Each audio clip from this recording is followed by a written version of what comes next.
multiplying and dividing expressions. Alright, today's learning intentions are to know the different ways that multiplication and division can be written, and to be able to simplify an expression using multiplication and simplify an expression using division. We will know we are successful when we can simplify expressions that have multiplication and division.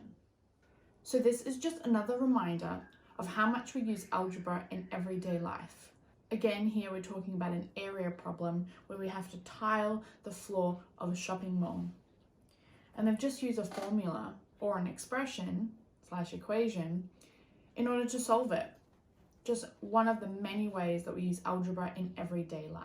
So now we have learnt how we can add and subtract terms together to make it more simple. Today we're going to look at our multiplication and our division. Most of what we talk about today is going to seem like a recap, and that's great because hopefully you remember all of these rules, and now I'm just going to teach you a little bit more of how we can use them in order to simplify an expression if it has multiplication or division within it. So we just need to recap 7 quick ideas. Number 1, we said that in algebra we use invisible math and we do not have to write the multiplication sign when we have a letter and a number next to each other, or a letter and a letter next to each other. Obviously, if we had 4 times 3, we'd still need that multiplication sign because otherwise people would think it was 43. But when we have A times B, we just write it as AB. Or X times Y, we just write it as XY.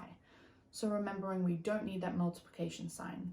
Same with 4 times X, we just write it as 4x. Number 2, we also don't really write our division sign. Instead, we put it over our fraction bar.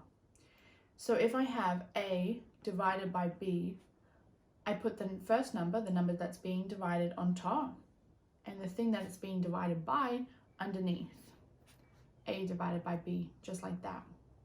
If I had some brackets involved, like 2 plus x divided by 5, then I would write everything in the brackets above the line and everything that's being divided by 5 below the line.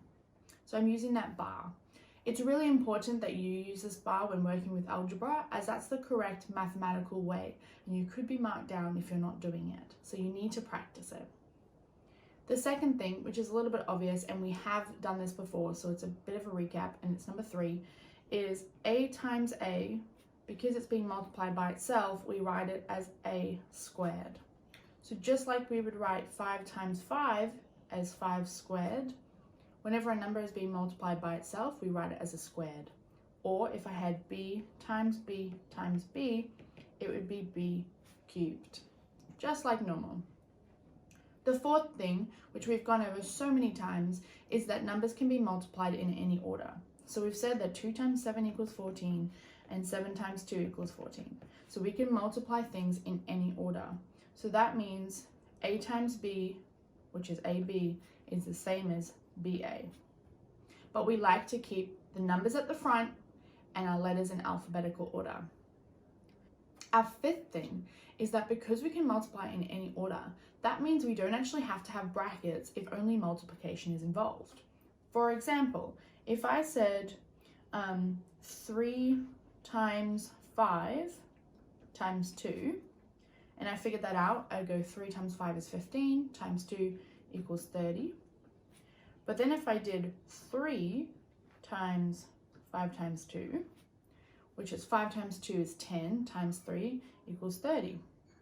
We can see that because multiplication does not matter which order it's in, we don't need brackets if it's just multiplication. That just might help us to make an expression simpler.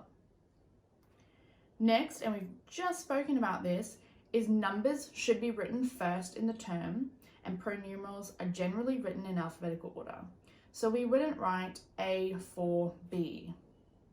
We would rearrange it so that our numbers are at the start and our letters are in alphabetical order. Lastly, our 7th rule is a bit of a new rule. You may remember it, however, from primary school when you're doing division and you can cancel above and below the line. Let me show you a quick example. if I have 4AB divided by 2BC, I have to find common factors. So those are things that are common above and below the line. And if I have division, I have a B above the line and I have a B below the line, which is B divided by B. Anything divided by itself is 1. And if I times something by 1, it just stays the same. So therefore, if I can find something above the line and below the line, I can cancel them out. So I've got B's here and I'm cancelling this and they're turning into 1s. I must write that they're turning into 1s so that my teacher understands where they're disappearing to. But later on, I don't have to write times 1. I can also divide here the numbers. I've got 4 divided by 2. So the 4 divided by 2, they both have a common factor of 2. So if I divide 4 by 2, that's 2. And if I divide 2 by 2, that's 1. And so I've cancelled this out. A and C, they're not got any common factors. So what do I have left? Above the line, I have 2 times A times 1. And below the line, I have 1 times 1 times C. And if I get rid of those 1s, because timesing something by 1 is just staying the same, then I've got 2A divided by C. And you can see that I've made that much simpler. So when we're doing divide, we want to cancel out common factors above and below the line. And that's why we like to use that fraction bar, because then it's easy to see what we are working with.